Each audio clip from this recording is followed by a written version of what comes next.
Bonjour et bienvenue à l'émission Islam. C'est avec un grand plaisir que je vous retrouve ce matin. Aujourd'hui, nous nous intéressons aux traductions du Coran, traductions au pluriel. Aujourd'hui, c'est sa réception et son introduction en Europe et la semaine prochaine, les différentes traductions en langue non arabe et tout particulièrement les langues dites occidentales. Et pour aborder ce sujet, j'ai plaisir à vous présenter le professeur Guillaume Di. Bonjour. Merci d'être venu nous parler du Coran. Vous êtes historien du début de l'islam et vous enseignez à l'Université libre de Bruxelles. Et à vos côtés, le professeur Karim Ifrak. Bonjour. Bonjour. Vous êtes codicologue et islamologue et chercheur au CNRS. Et avant de poursuivre ensemble, je vous convie à suivre ce sujet signé Boualem Gueritli intitulé « Introduction du Coran en Europe ». Regardez. C'est aussi une période qui a réuni beaucoup d'ethnies, beaucoup de religions en Andalousie, que ce soit notamment entre les juifs et les musulmans. Les uns ont permis de traduire des documents très importants, des documentations grecques ou d'autres qui viennent d'Inde ou de Chine.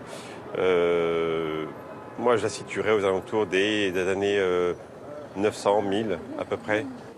Je dirais au 8e siècle, c'est venu rapidement.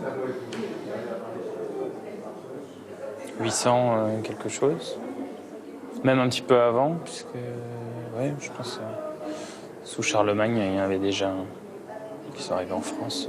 Ouais. Puis il y avait l'Espagne avant. Ouais. 8e siècle, je dirais. Je ne sais pas de quand date la première traduction, la première introduction du Coran en Europe. Non, je ne sais pas. Très tôt, je pense, au moment où la pensée orientale, avec les philosophes comme Averroès ou Avicenne, sont introduits en Europe. Mais alors, je ne saurais pas dater, mais il y a beaucoup de siècles. Je ne sais pas. Il me semble, moi aussi j'aurais dit Averroès ou Avicenne, mais je sais pas, 800, c'est 800, 900. 800, 900. Quelque chose comme ça.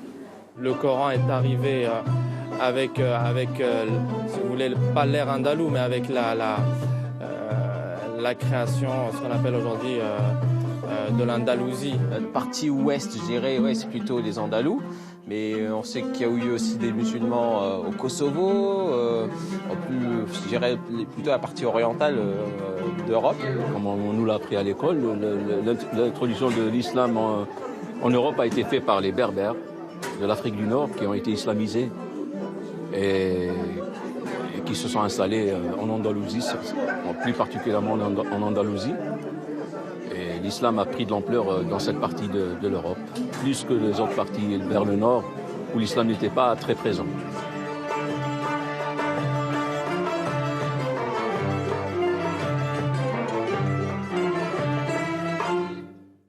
Guillaume Di, je vous ai entendu dire mais il faut quand même un peu d'ordre dans les repères chronologiques. Oui, il faut donner donner quelques... On peut pas en vouloir aussi bien sûr. à nos amis. Donc en fait, si la question était de quand datent les premières traductions du Coran, dans les langues de peuples non musulmans, si on veut, la plus ancienne traduction dont nous ayons trace, mais elle n'est pas conservée in extenso, seulement par des fragments, est en grec, au IXe siècle. Et elle est utilisée par un certain nombre d'auteurs, donc byzantins, dans leur discussion de l'islam. C'est donc la traduction la plus ancienne du Coran, mais qui ne nous est pas parvenue en sa totalité, mais que l'on connaît par des citations, par des fragments de divers auteurs. Ensuite, la première traduction complète du Coran en latin date en fait de 1142-1143, c'est celle de Robert de Quétonne. Ça se passe bien sûr en Andalousie, dans l'Espagne musulmane. Et là, nous avons affaire, je dirais, dans cette Espagne morcelée entre différentes communautés, avec un mélange de convivencia, comme on dit, mais aussi de conflits. Il ne faut pas idéaliser l'Andalousie et l'Espagne de l'époque, mais nous avons un projet très spécifique, justement, de combat, je dirais, de l'islam et de polémique contre l'islam de la part de mouvements chrétiens, notamment des clunisiens, de l'ordre clunisien, sous la direction de Pierre le Vénérable. Et pour justement, on va dire, argumenter de manière efficace contre les auteurs musulmans et éviter aussi, par exemple, peut-être que des chrétiens veuillent rejoindre l'islam, dans ce cadre polémique, on va avoir une traduction du Coran, une première traduction du Coran en latin, alors qui pose un certain nombre de problèmes, on pourra en reparler éventuellement plus tard, mais qui va être la première traduction du Coran en langue occidentale et qui va être utilisée très longtemps. Oui. Mais elle ne sera pas la seule. Nous aurons en parler tout au long de cette émission et celle qui suivra. Karim Ifrak. C'est vrai que les questions elles étaient focalisées sur les dates, alors qu'il y a d'abord un caractère géographique. Cette introduction qui va être suivie par des mouvements de traduction du livre coranique, ils vont se passer en Europe à travers trois régions, trois aires géographiques. D'abord l'Espagne andalouse, l'Andalousie musulmane. Ensuite l'Italie qui va subir quelques pénétrations arabo-musulmanes de par les Arlabides. Et ensuite... En Sardaigne. Tout à fait. Et ensuite par les Fatimides. Et bien évidemment la Turquie sous la bannière de l'Empire ottoman, qui vont développer à leur façon, à leur manière, cette introduction du livre coranique en Europe. Mais bien évidemment, ça reste dans des espaces assez hermétiques, parce que ce sont des espaces islamo-musulmans. Okay. Voilà. Alors, revenons au contexte dans lequel la révélation eut lieu. Donc, on est dans la péninsule arabique au 7e siècle. Quel était ce contexte à la fois social, culturel, voire politique de cette péninsule arabique? Alors c'est une question difficile en fait, sur laquelle les historiens sont partagés, en tout cas pleins de doutes. Ce qui apparaît assez clairement, c'est que nous avons un mouvement qui naît effectivement autour de la figure de Mohammed durant les premières décennies du 7e siècle, en Arabie occidentale. Donc une zone de l'Arabie un peu particulière, qui est en fait relativement secondaire par rapport au grand centre de pouvoir de l'Arabie, mais qui va à un certain moment donc essaimer hors de sa région initiale de production, je dirais, et le texte coranique, en gros tel qu'on le connaît, va apparaître, on va dire pour faire simple, entre le début et la fin de la seconde moitié du 7e siècle. Donc entre 650 et 700, si vous voulez, grosso modo. C'est de cette époque que date, on va dire, le corpus coranique tel que nous le connaissons aujourd'hui, à part évidemment qu'il faut rappeler que les plus anciens témoins matériels ne connaissent pas les points diacritiques et les voyelles, et ne connaissent pas non plus le numéro de son sourate, on a simplement des titres, et pas toujours d'ailleurs, et que souvent les titres sont ajoutés plus tard, et ainsi de suite. Donc en fait, si on s'amusait, je dirais, à montrer, ce que je fais parfois pour mes étudiants, montrer une page d'un Coran imprimé aujourd'hui, et une page d'un Coran manuscrit de la fin du 7e siècle, on se rend compte que le nombre de signes sur la page est très différent dans les deux cas. Il y a environ 4 fois plus de signes peut-être, voire plus, sur les Corans imprimés que sur les plus anciens témoins matériels. Oui, nous avons eu l'occasion tout au long des émissions consacrées au Coran à parler de cette recension et la manière comment le texte a été fixé. Karim Ifrak, lorsque il est dit, on lit que le Coran a été révélé en langue arabe claire. D'abord, qu'est-ce que ça sous-entend, arabe clair? Et est-ce qu'on parlait cette langue en dehors de la péninsule arabique? Écoutez, les recherches sur la langue arabe sont assez modestes, à mon avis, bien évidemment. Parce que la langue arabe, selon les dernières recherches les plus abouties, on l'établit sur à peu près entre 2 et 3 millénaires.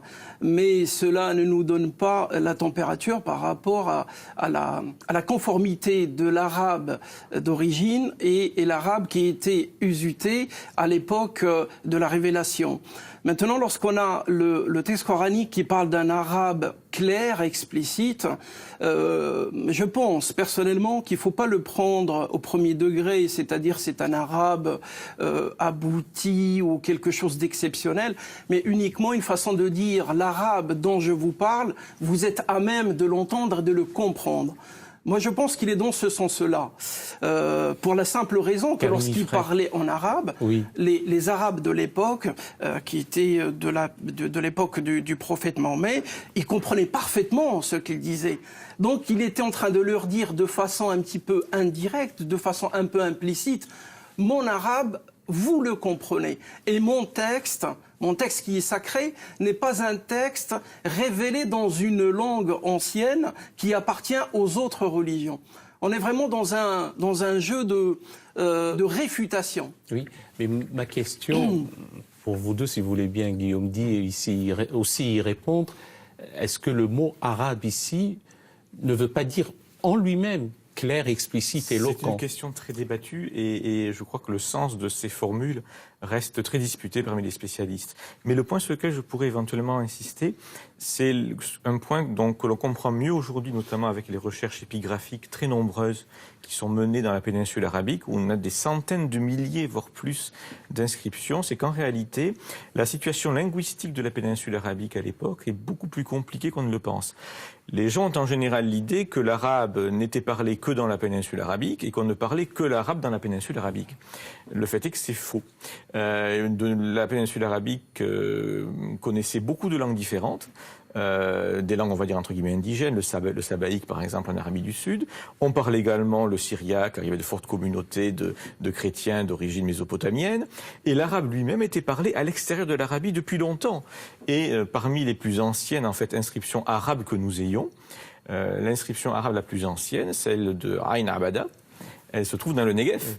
Elle n'est plus d'ailleurs trouvable in situ pour des raisons qu'on peut évidemment comprendre du point de vue politique. Mais on trouve aussi l'inscription dans une inscription de An-Namara qui est à 50 km de Damas. Donc le paysage linguistique de la péninsule arabique et du Proche-Orient est beaucoup plus compliqué que ce qu'on pensait. Et l'arabe était une langue usitée par des tribus arabophones en Syrie ou en Palestine.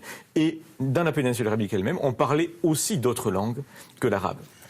Si vous me permettez, je le rejoins complètement, parce que ce verset, il faut l'entendre avec une notion géographique, une notion d'espace. Parce que la révélation, elle a été faite dans la tribu de Quraysh, et la tribu de Quraysh était une tribu qui était connue pour son arabité et pour son éloquence. Donc lorsque la transmission du texte se faisait en langue arabe, il était vraiment, dans le fond, question de dire « je suis en train de discuter avec vous dans une langue que vous connaissez et que vos ancêtres connaissent ». Il y a une espèce de message implicite dans cette question-là. Finalement, avec l'expansion de l'islam, les conversions des peuples qui ont embrassé cette religion, ils n'étaient pas arabes, non arabophones. De fait, il devait y avoir des traductions. Oui. Alors, nous avons, semble-t-il, des indices d'une traduction berbère au 8e siècle, mais qui est perdue. Donc on ne sait pas comment elle était traduite, quel était le contenu de la traduction. Nous avons également des traductions persanes à l'époque médiévale. Cependant, pour diverses raisons, notamment politiques, si on pense on va dire à la compétition, pour ne pas dire plus, entre arabes et persans dans les débuts de l'islam, enfin à l'époque abbasside, le caractère arabe du Coran est devenu, on va dire, une question dogmatique d'une certaine manière. Et l'arabité du Coran est devenue une question particulièrement sensible, tant et si bien que nous avons certes au début de l'islam des débats pour savoir s'il y a des mots étrangers ou des empreintes de mots étrangers dans le Coran. Une partie de la tradition islamique va reconnaître ce fait que le linguiste et le philologue reconnaît, savoir qu'il y en a, jusqu'à Suyuti par exemple, mais d'autres auteurs vont s'arc-bouter sur une position beaucoup plus fermée, et on voit donc cette question de la langue est devenue centrale. Tant et si bien d'ailleurs que la plupart des écoles juridiques, mais pas toutes, considéreront que seule une prière récitée en arabe sera valide. Bon, l'exception, non négligeable bien sûr, est l'école hanafite, qui reconnaît qu'une prière, donc un verset du Coran, un passage coranique récité en traduction, peut également être valide. Mais le statut de la langue va devenir une question d'un point de vue dogmatique absolument central. Ce qui explique aussi peut-être certaines réticences à traduire. Et l'une des raisons et des réticences à l'époque médiévale est qu'une traduction aura toujours tendance à lever l'ambiguïté du texte. Ce qui évidemment limite les possibilités d'interprétation éventuelle ou d'usage éventuel du texte. Ça fera partie de questions qu'on va certainement retrouver dans nos débats sur les traductions. Quand on traduit, quel est le risque effectivement de choisir parmi différents sens possibles et à ce titre-là de lever en partie la richesse possible du texte. Oui. Karim Ifrak, après la volonté de l'abbé de Cluny et Pierre le Vénérable, est-ce qu'il y avait aussi d'autres initiatives de traduction dans les langues occidentales? Bien évidemment qu'il y avait des initiatives qui ont commencé très tôt, comme ça a été dit tout à l'heure. Maintenant, il faut mettre l'accent sur la traduction du Vénérable de Cluny, qui va, sa traduction, son œuvre va devenir, une traduction sur laquelle va se reposer toutes les traductions qui vont arriver plus tard dans cette Europe médiévale. Et cette traduction, bien évidemment, elle aura uniquement et exclusivement un caractère politico-religieux, parce que cette première traduction, elle va se faire dans un esprit de guerre de croisade, et il était question de mener une espèce de bataille idéologique cette fois-ci, et non pas militaire, parce qu'il fallait galvaniser un petit peu l'esprit des prêtres et donc des foules européennes sur les questions musulmanes à travers le texte, pour mieux les préparer pour les guerres de religion qui sont les croisades, les fameuses croisades. Oui. Guillaume dit, on en était à ce moment-là toujours dans une logique de pourfendre ou de dirimer les thèses d'une religion hérétique, ou simplement essayer de définir la religion chrétienne en opposition à la religion islamique, auquel cas il faut connaître son texte. Les deux, je dirais, sont tout à fait complémentaires. Nous sommes dans un jeu de miroir entre le monde musulman et le monde chrétien, et ça vaut de l'autre côté aussi.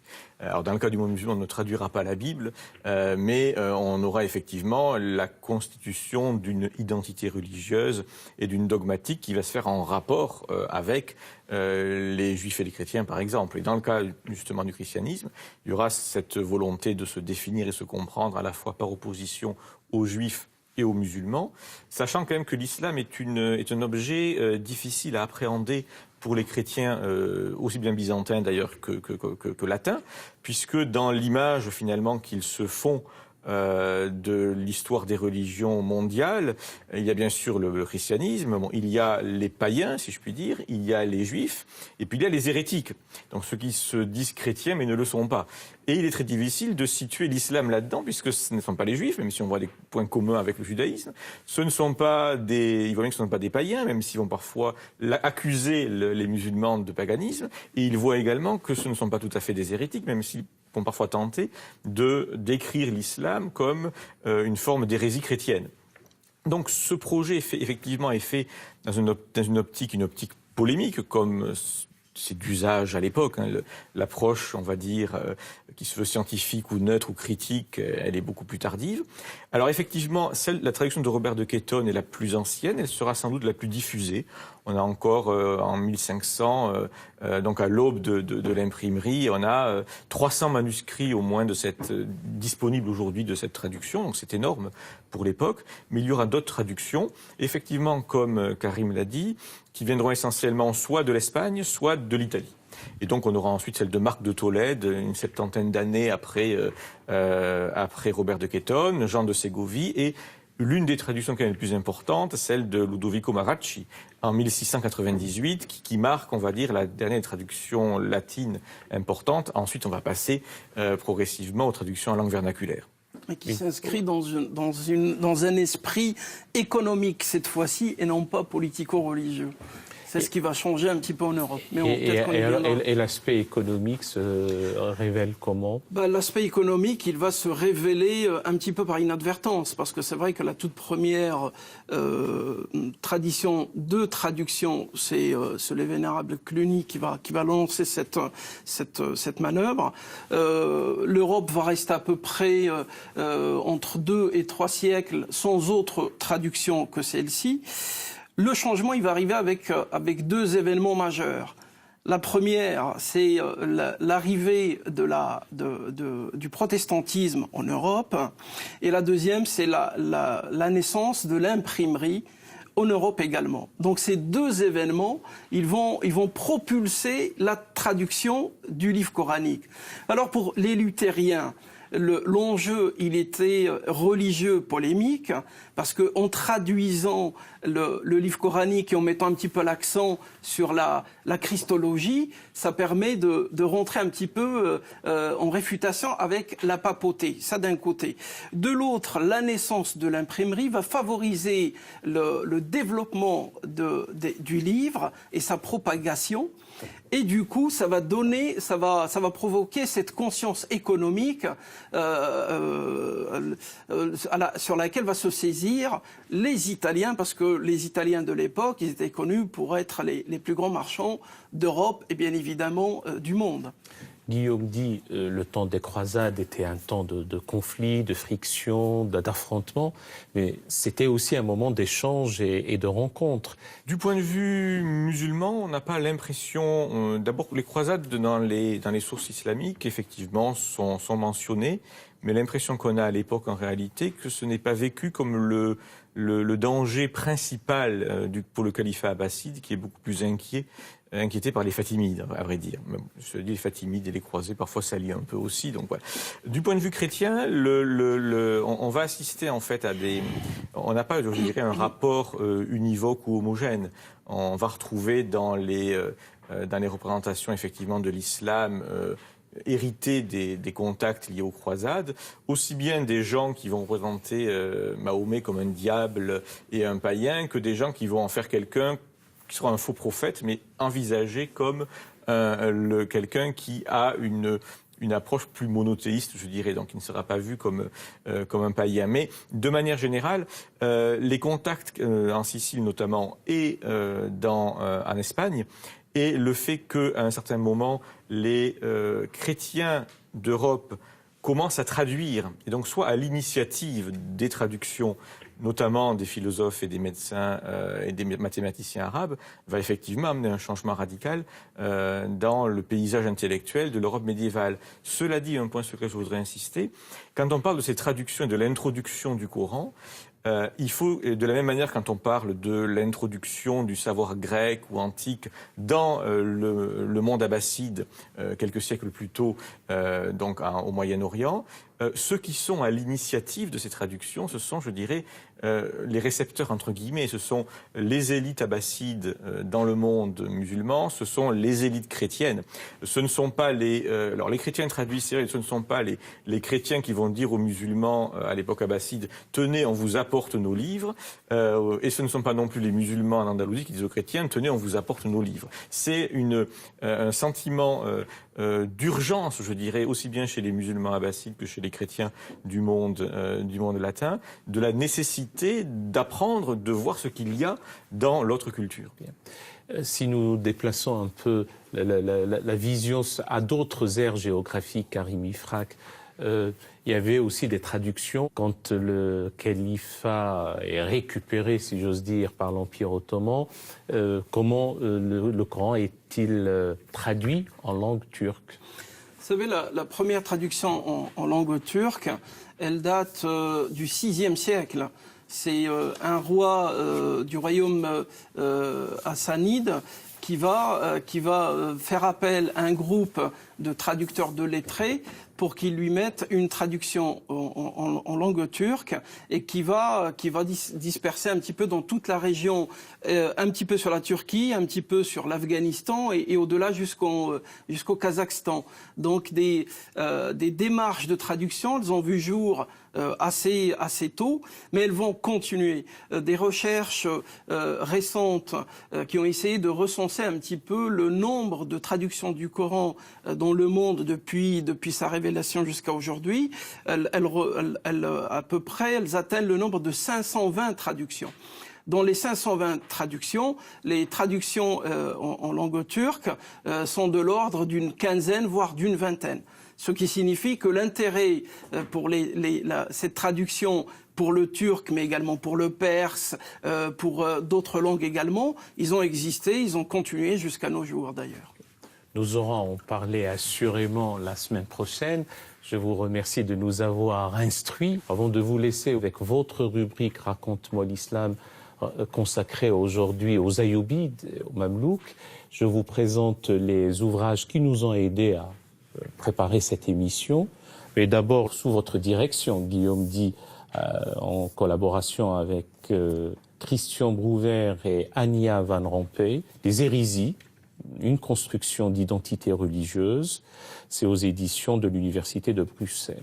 Ce livre d'Henri Laurence, John Tolan et de Gilles Weinstein, L'Europe et l'Islam, 15 siècles d'histoire chez Odile Jacob.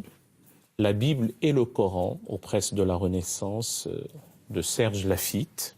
Le Coran, Parole de Dieu, de Maurice Glotan, dans la collection Je veux comprendre chez l'éditeur Al-Bourak.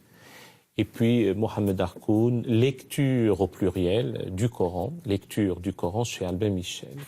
Je vous souhaite d'ores et déjà un bon dimanche et une excellente semaine et à dimanche prochain.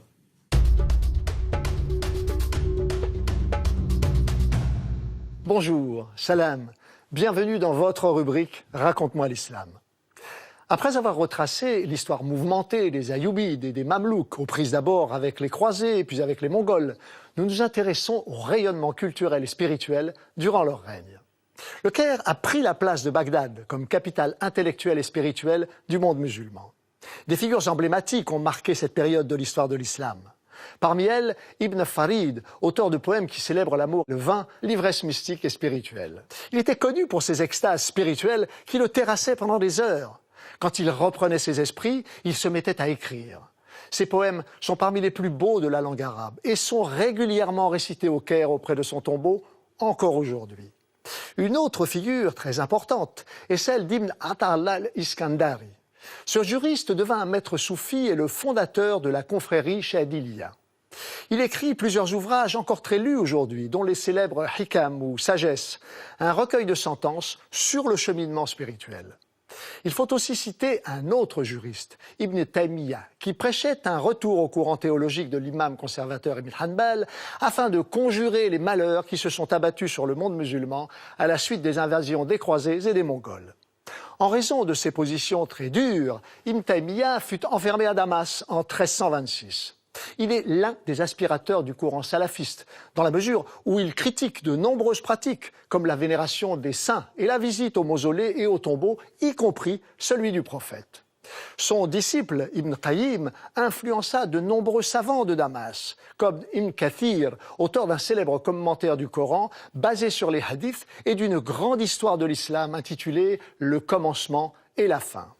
Il faut aussi parler des deux Soubki, le père, Taqi ad-Din as-Subki, et le fils, Taj ad-Din as-Subki. Le père fut un théologien réputé du courant ash'arite. Le fils écrivit notamment un grand dictionnaire biographique sur les savants shafi'ites. Enfin, l'un des savants les plus importants de l'époque mamelouk fut Jalal ad-Din as-Suyuti, qui vécut au Caire. Il fut à la fois juriste, théologien et auteur de textes sur le soufisme. Il écrivit des centaines d'ouvrages, dont un célèbre commentaire du Coran intitulé Tafsir al-Jalalayn, mais aussi des traités sur les sciences du Coran, sur la tradition prophétique, sur la médecine, ainsi qu'une autobiographie et plusieurs traités sur l'amour. Dans notre prochaine rubrique, nous évoquerons les savants nombreux qui ont marqué cette époque de l'histoire au moment où le Caire a remplacé Bagdad comme centre de rayonnement spirituel et intellectuel. Au revoir, salam. Vous pouvez nous retrouver sur France TV, le service vidéo de France Télévisions, et sur les réseaux sociaux. اللهم صل وسلم وبارك على سيدنا وأسعدنا